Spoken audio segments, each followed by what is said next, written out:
아브라함이 거기서 네게브 땅으로 옮겨가 가데스와 술 사이 그랄에 거류하며 그의 아내 사라를 자기 누이라 하였으므로 그랄 왕 아비멜렉이 사람을 보내어 사라를 데려갔더니 그 밤에 하나님이 아비멜렉에게 현몽하시고 그에게 이르시되 네가 데려간 이 여인으로 말미암아 내가 죽으리니 그는 남편이 있는 여자이니라.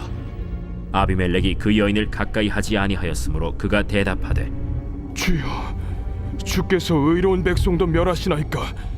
그가 나에게 이는 내 누이라고 하지 아니하였나이까?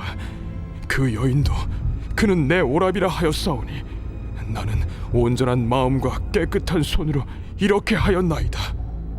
하나님이 꿈에 또 그에게 이르시되 네가 온전한 마음으로 이렇게 한 줄을 나도 알았으므로 너를 막아 내게 범죄하지 아니하게 하였나니 여인에게 가까이 하지 못하게 함이 이 때문이니라. 이제 그 사람의 아내를 돌려보내라. 그는 선지자라. 그가 너를 위하여 기도하리니 내가 살려니와 내가 돌려보내지 아니하면 너와 내게 속한 자가 다 반드시 죽을 줄 알지니라. 아비멜렉이 그날 아침에 일찍이 일어나 모든 종들을 불러 그 모든 일을 말하여 들려주니 그들이 심히 두려워하였더라. 아비멜렉이 아브라함을 불러서 그에게 이르되 내가 어찌하여 우리에게 이렇게 하느냐? 내가 무슨 죄를 내게 범하였기에 내가 나와 내 나라가 큰 죄에 빠질 뻔하게 하였느냐? 내가 합당하지 아니한 일을 내게 행하였도다. 아비멜렉이 또 아브라함에게 이르되 내가 무슨 뜻으로 이렇게 하였느냐? 이곳에서는 하나님을 두려워함이 없으니 내 아내로 말미암아 사람들이 나를 죽일까 생각하였으며 또 그는 정말로 나의 이복 누이로서 내 아내가 되었음이니라. 하나님이 나를 내 아버지의 집을 떠나 두루 다니게 하실 때 내가 아내에게 말하기를 이후로 우리의 가는 곳마다 그대는 나를 그대의 오라비라 하라. 이것이 그대가 내게 베풀 은혜라 하였었노라. 아비멜렉이 양과 소와 종들을 이끌어 아브라함에게 주고 그의 아내 사라도 그에게 돌려보내고 아브라함에게 이르되 내 땅이 내 앞에 있으니 내가 보기에 좋은 대로 거주하라. 사라에게 이르되 내가 은 1000개를 내 오라비에게 주어서 그곳으로 너와 함께한 여러 사람 앞에서 내 수치를 가리게 하였노니 내 일이 다 해결되었느니라.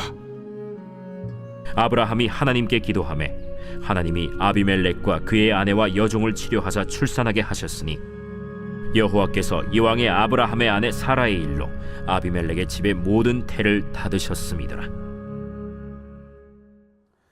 에브리데이 썬데이, 우리의 매일을 썬데이로 세팅하라. 할렐루야. 오늘 선셋 메시지를 통해 하나님의 은혜를 깨닫고 온전하고 깨끗한 마음을 갖기를 소망하는 저와 여러분이 되시기를 소망합니다. 오늘 말씀은 창세기 12장의 내용과 흡사합니다. 아브라함은 이 애굽에 이르렀을 때 아내 사라를 자신의 누이라고 속이는 잘못을 저질렀습니다. 오늘 말씀은 그랄에서 똑같은 실수를 저지르는 아브라함을 볼 수 있습니다. 그런데 이 애굽의 바로와 그랄의 아비멜렉은 다른 결과가 나타납니다. 바로와 그 집에는 큰 재앙이 내린 반면 아비멜렉은 하나님이 꿈에 나타나셔서 그를 막으십니다. 왜 이런 차이가 일어났는지, 또 아브라함은 왜 자꾸 반복된 죄를 저지르지만 하나님이 그를 포기하지 않으시는지를 오늘 말씀을 통해 살펴보려고 합니다. 아비멜렉은 가나안 사람들의 이름인데 나의 아버지는 멜렉이다 라는 뜻입니다. 여기서 멜렉은 왕을 뜻합니다. 따라서 나는 왕족이다 라는 뜻입니다. 아브라함은 그랄 땅에 도착한 뒤 사라를 자신의 여동생이라고 소개해서 아비멜렉이 그녀를 데려갑니다. 90세인 여성이 왕이 데려갈 정도로 아름다웠다는 것은 굉장히 특별한 상황입니다. 그러나 하나님께서 사라를 통해 이삭이 태어날 것이라는 그런 약속을 하신 것으로 보아 사라는 90세에도 아이를 낳을 수 있을 만큼 건강하고 젊음을 유지했을 거라고 우리가 추측해 볼 수 있습니다. 이는 사라가 타고난 동안이다 이런 것이 아니라 하나님이 약속을 성취하기 위해서 하나님께서 직접 은혜를 사라에게 베푸신 것이다 라고 봐야 할 것입니다. 아브라함의 불신으로 인해 간음죄를 지을 위기에 놓인 아비멜렉은 꿈에 하나님이 나타나셔서 그를 막으십니다. 하나님은 내가 남편이 있는 여자를 데려갔으니 죽게 될 것이다 라고 말씀하시지만 아비멜렉은 자신은 의로운 백성이며 온전하고 깨끗한 마음으로 한 것이다 라며 항변합니다. 이에 하나님께서는 내가 온전한 마음으로 한 것을 알았기 때문에 내가 막아준 것이다 라고 말씀하십니다. 우리도 온전한 마음으로 하나님을 위해 한 행동이 때로는 잘못으로 이어지는 경우가 있습니다. 나는 하나님을 위해 한 행동인데 그로 인해 다른 사람이 피해를 입는 경우가 있습니다. 하지만 하나님께서는 우리의 마음과 중심을 보십니다. 우리의 마음이 하나님께 고정되어 있다면 우리가 하는 실수나 잘못들도 하나님께서 막아주시고 용서해 주시는 은혜가 있을 줄로 믿습니다. 꿈에서 하나님을 만난 아비멜렉은 하나님의 말씀에 순종합니다. 아침에 일찍 일어난 그는 모든 신하들을 불러 이 일을 의논한 뒤 아브라함을 불러 왜 이런 일을 벌였느냐며 묻습니다. 아브라함은 이 땅에는 하나님을 두려워하는 사람이 없어서 내 아내 때문에 나를 죽일까 두려워서 그랬다고 대답합니다.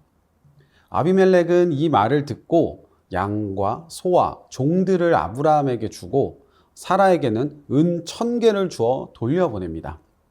그리고 그랄 땅에 마음에 드는 곳이 있으면 아무 데서나 거주할 수 있게 허락을 해줍니다. 하나님께서는 아비멜렉에게 사라를 돌려보내라고 말씀하셨지만 아비멜렉은 거기에 더하여 많은 재물도 그들에게 주었습니다. 자신의 잘못을 인정하고 사죄하는 의미로 한 것이며 또한 자신뿐만 아니라 자신의 백성들을 위한 조치였습니다.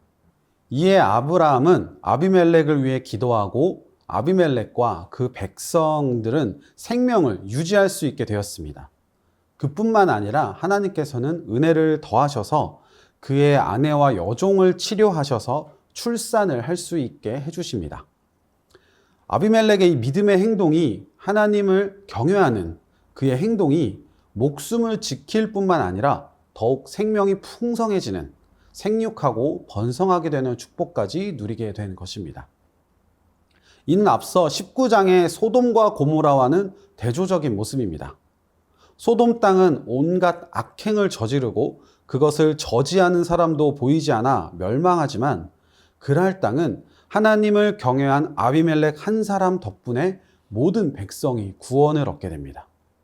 한 사람의 순종이 수많은 사람을 살릴 수 있습니다. 우리에게도 그러한 사명이 있음을 기억하시기를 바랍니다. 또한 오늘 말씀을 통해 우리는 아브라함의 부족함과 오히려 아비멜렉의 의로움을 볼 수 있었습니다. 그럼에도 불구하고 왜 하나님께서는 아비멜렉이 아닌 아브라함을 통해 하나님의 백성을 세우셨을까요? 그것은 다른 이유가 없습니다. 하나님께서 아브라함을 선택하셨기 때문입니다. 아브라함은 하나님께서 고향을 떠나라고 명령했을 때 떠났고 하나님의 약속을 믿었습니다. 그러나 그의 믿음은 신실하지는 않았습니다. 그는 하나님의 약속을 의심하여 이스마엘을 낳았고 애굽과 그랄 땅에서 아내 사라를 자신의 누이라고 속였습니다. 그리고 90세의 사라에게 아들을 낳을 것이라고 하나님께서 말씀하셨을 때에도 그는 속으로 비웃었습니다. 그럼에도 하나님은 그를 용납하십니다. 그를 품어주시고 보호와 은총을 베푸십니다. 이는 하나님이 선택하신 이스라엘의 역사와도 같습니다. 이스라엘 백성들도 하나님을 잘 믿을 때가 있는 반면 배반하고 멸망하던 때도 있었습니다.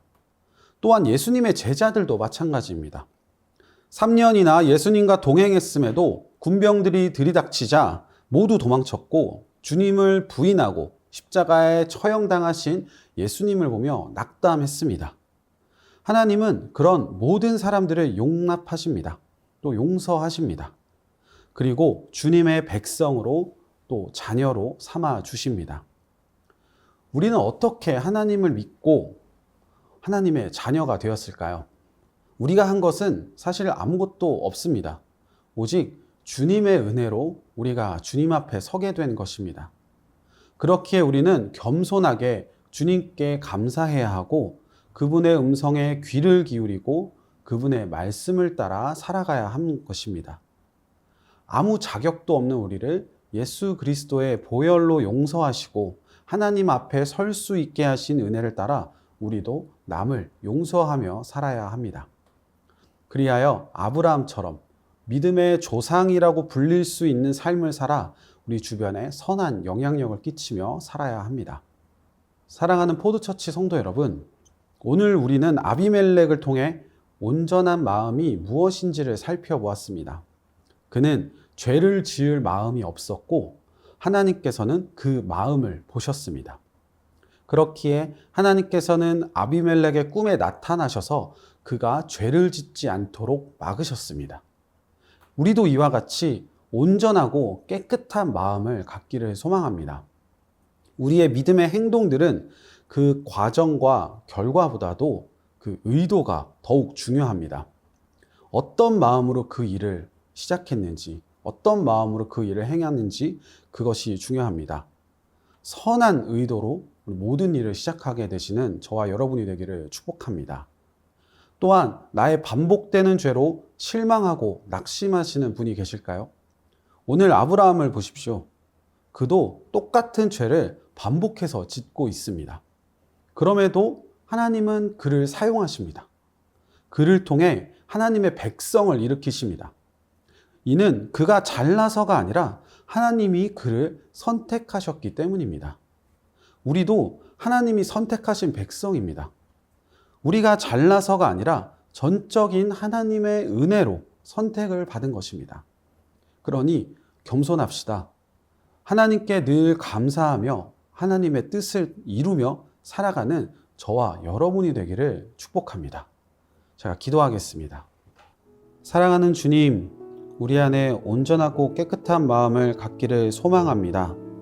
하나님께서 우리의 마음과 중심을 보시는 것을 우리가 알아 하나님 그 마음이 하나님의 마음과 합해지는 그러한 은혜가 있게 하여 주시옵소서.